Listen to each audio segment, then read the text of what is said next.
வரஹ்மத்துல்லாஹி பிஸ்மில்லாஹ் அல்ஹம்துலில்லாஹ். தற்பொழுது நாம் மினாவிலே இருக்கிறோம். மினாவினுடைய கூடாரத்தில் சுகமான ஒரு நிம்மதியான ஒரு சூழலில் நாம் இருக்கிறோம். ஒரு 1400 ஆண்டுகளுக்கு முன்பாக அல்லாஹ்வின் தூதர் ஸல்லல்லாஹு அலைஹி வஸல்லம் தீனுல் இஸ்லாத்தை பரப்பி அந்த நாட்களில் உலகெங்கும் ஹஜ்ஜினுடைய பயணம் என்பது இப்ராஹிம் அலைஹிஸ்ஸலாம் காலத்தில் இருந்து வரக்கூடிய ஒரு பயணம். அப்போ அல்லாஹ்வின் தூதர் ஸல்லல்லாஹு அலைஹி வஸல்லம் இஸ்லாத்தினுடைய அழைப்பு பணியை செய்த ஆரம்ப நாட்களில் உலகெங்கிலும் இருந்து வரக்கூடிய ஹாஜிமார்களை அல்லாஹுவின் தூதர் இந்த மினாவில் வந்து சந்திப்பார்களாம். ஒவ்வொரு கூடாரமாக அல்லாஹுவின் தூதர் தட்டி ஏறி இறங்குவார்கள்.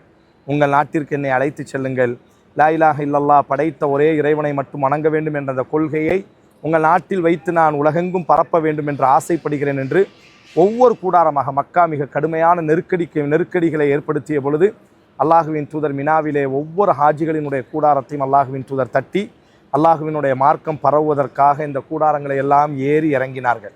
ஒரு கட்டத்தில் யாரும் அல்லாஹுவின் தூதருக்காக கூடாரத்தை திறக்காத பொழுது மதீனாவாசிகள் மட்டும்தான் அல்லாஹுவின் தூதருக்காக தங்கள் கூடாரங்களை திறந்து அல்லாஹுவின் தூதரினுடைய கொள்கையை ஏற்றுக்கொண்டார்கள். இந்த மினாவிலிருந்து தான் மதீனாவாசிகளுக்கும் அல்லாஹுவின் தூதருக்கும் உன்னதமான அக்கபா உடன்படிக்கையும் இந்த மினாவில் வைத்து தான் நடந்தது.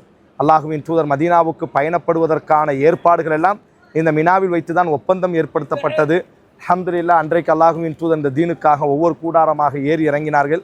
இன்றைக்கு லட்சோபக்கணக்கான ஹாஜிமார்கள் அந்த தீனை ஏற்றுக்கொண்டு அல்லாஹுவினுடைய பொருத்தத்தை அடைவதற்காக தங்கள் கூடாரங்களில் ஓய்வெடுக்கிறார்கள். அன்றைக்கு அல்லாஹுவின் தூதர் இந்த மினாவிலே ஏறி இறங்கினார்கள். இன்றைக்கு அதனுடைய பலனாக அதனுடைய லாபத்தை இன்றைக்கு மினாவிலே படைத்தவனை புகழ்ந்து மினாவினுடைய கூடாரங்களில் நாம் ஓய்வெடுக்கிறோம். அல்லாஹுவே எங்கள் தூதருக்கு நீ அருள்பாலிப்பாயாக. அல்லாஹும்ம ஸல்லி அலா முஹம்மத் வ அலா ஆலி முஹம்மத்.